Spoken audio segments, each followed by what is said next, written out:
Video games have come a really long way in the last 50 years. I'm bored, so I spend way too much money buying different consoles and renting out spaces that represent different decades, so I could have a little bit of fun today. Why don't we start? In 1983, Atari sales are at an all-time high. The Ford F-150 looked like this, and the average house cost $68,700. Somebody give me a time machine.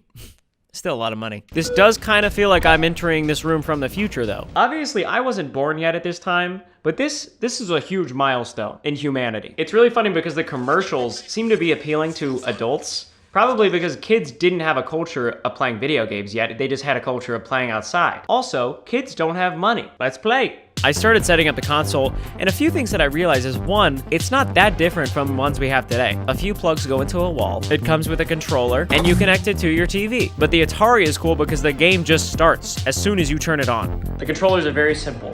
You move this around and move up and down. You gotta hit this little ping pong ball. Oh, that was a dot. I FaceTimed my dad to ask him what his high score on Pong was. He said 21-0. A perfect game. So 21-0. I'm gonna try to beat your score. All right. Good luck. Love you. It took me a while to get a hang of this game. Every time I lost a point, I would just reset it with this analog button. That's kind of nice. It's so fun to experience a video game that my dad grew up with. You're done. I can see how this would be really fun if you had no exposure to modern technology whatsoever. I did not get even close to beating my dad's high score when he was 8. If I think about it for a second, that's kind of sick. I don't exactly know how to process the fact that I can't even beat a 50-year-old game, but I don't really care because I can just time travel to the next decade. That's right, the 90s. An Italian plumber is king of the world, and the Nintendo 64 becomes one of the first consoles to jump from 2D to 3D graphics. Ayo, F-150 update. Houses cost more money now. This is a shock to me. The N64 is the first console that I ever played growing up, so this is gonna be really nostalgic. Welcome to the 1990s. This is a Nintendo 64. The biggest change is the gameplay. We'll get to that. But I would say one of the other big changes, the controller. But this game right here, folks, the first three-dimensional gameplay experience. So I got this console from one of my friends named Trahan, who works at a coffee shop. Hi, Trahan. So I think we've got a new challenger to defeat. I'm gonna set it up. Ugh, guys, this is so emotional. I'm serious. I have so many good memories playing this console at my grandma's house. Those were the good old days. Now, my first time playing it in like 15 years, I've got to beat a dude named Trahan. So Trahan's high scores are pretty much listed on each level. I'm just gonna try to beat one. I mean, let's be honest, guys. The Atari looks so bad in comparison to this. I can even record this game with a capture card. That's how far we've come. I'm jumping, I'm running, I'm throwing things, all in a three-dimensional space. To beat this level, I ran past some balls. Like, this is gaming. Next, I got shot out of a cannon on purpose. The fact that there are animations is really crazy. But what's really crazy is how scared I got when I realized I've got to beat Ba Ba Bomb. It was actually really easy. I did it in like 30 seconds. However, I didn't even get close to Tron's high score. I didn't beat Tron's high score. He has no life, apparently. Anyways, the 90s was so much fun, but I'll see you guys in the next millennium. 2000s. Right. Yay, I'm alive now. The early 2000s brought us really good computers, a new F-150, and more expensive houses. How does this keep happening? Anyways, let's hang out in 2007 for a minute. We made it to the 2000s. Welcome to the internet. It's a mouse per computer. I could think of 100 games that were amazing in the 2000s. Grand Theft Auto, Halo, Call of Duty, Guitar Hero. But my 2000s gaming experience was marked by one particular game. RuneScape, an open-world multiplayer computer game. I remember coming home from school one day, my brother playing on the family computer, clicking repeatedly on a pixelated tree, all to increase his woodcutting level.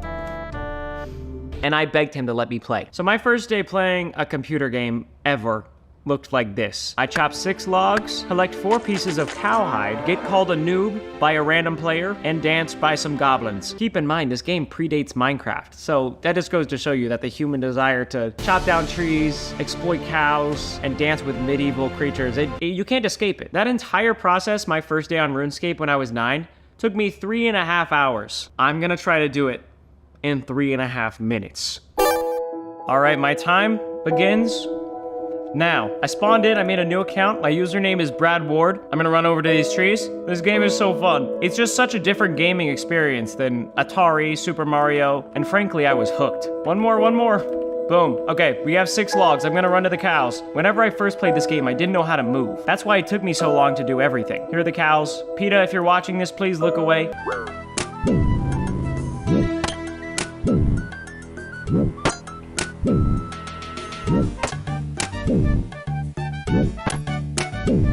Okay, I've got all the cowhide I need. I need someone to call me a noob now. Thank you. I'm out of here. Goblins. Here we go. Boom, I'm dancing with the goblins. So nostalgic. That only took me 27 minutes. Brad Ward, do you have anything to say for yourself? Please subscribe to Ryan Trahan. Oh, thank you, Brad. That's awfully nice. He said that himself. I don't have free will. That's enough, Brad Ward. All right. It is time for the Wii. New F-150. Houses cost more money. You get the gist. I have a Wii. I'm also in a house from Fixer Upper because that's like the pinnacle of the 2010s. I really wanted to come here. I love home makeovers. Now, we've obviously come a long way since the Nintendo 64. We no longer use cartridges. We use discs now. That's what we use. Get used to it. Until it changes. But the Wii is so innovative because it's the first control that you can actually move and it responds to. The game that I'm gonna be playing, Wii Sports. Let's turn this thing on.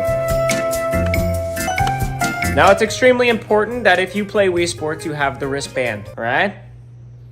I vividly remember playing Wii Sports and always getting my butt kicked by Matt. I'm an adult now. I'm gonna beat him for the first time in my life. I've got a game loaded up against Matt. Let's rock and roll. There it is.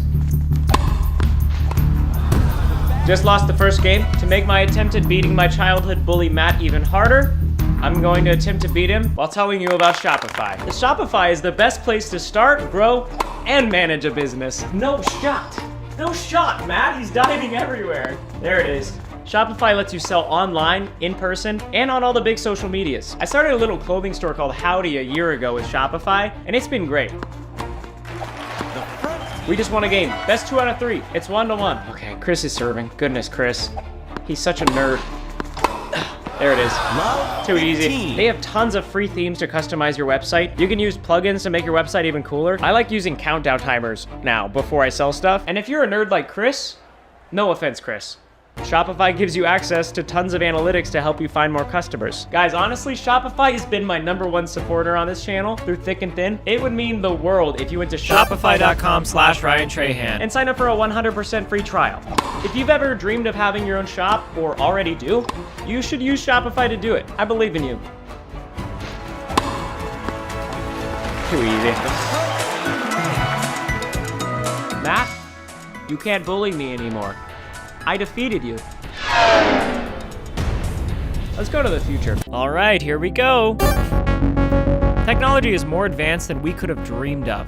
Massive companies are racing to make the world more virtual. F-150's looking good. Houses looking unaffordable. And I'm sure in a few years, this headset is gonna look outdated. But for now, it's the most futuristic thing I own. My friends, welcome to the future. I mean, a lot's happened since the last console. Grand Theft Auto 5 became the biggest game ever. PlayStations 4 and 5 came out. A bunch of Xboxes. No one really knows the name of those. Nintendo Switch. And now we live in an era where for $400, you can go wherever you want. A round trip ticket to Ohio costs more than that. I'm gonna go into the metaverse and meet up with an old friend. If you don't know, I spent 100 metaverse days in this headset last year and attempted to become more popular there than Mark Zuckerberg. In the process though, I made a true friend named Clay, who I actually ended up meeting in real life, and it feels like a good time to meet up again. Clay! What's up, buddy? No way, dude! You are back! I'm back, big dog, of course. Dude, I can't believe this is real. I'm sitting down, hold on. Does that feel better? Yeah, you go, yeah. Dude, no way. Like me. That is crazy. How are you? I'm good, how are you? Good, man. Long time no see. I know. Oh, you gotta give me a hug, dude. Come on.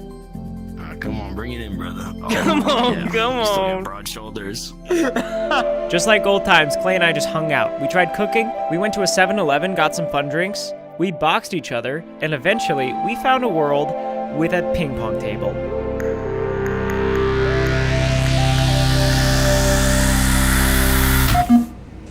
What you be play for?